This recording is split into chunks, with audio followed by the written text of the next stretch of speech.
أنفسهم، وهم يعني ما يحتاجون هذا الحرص، يعني خدمة الدين والوطن والشعب ترى أهم من المسلم. هذا أهم شيء، شعبكم خلوه راض عنكم. والشيء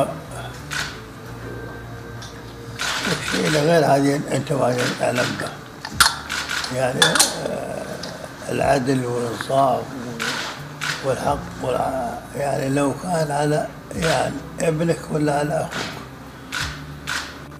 وإذا أول شيء الشرع، هل عندكم شيء يعني هو اللي إذا يعني الشرع يرضى الناس صعب، لكن الحق أو الحق والعدل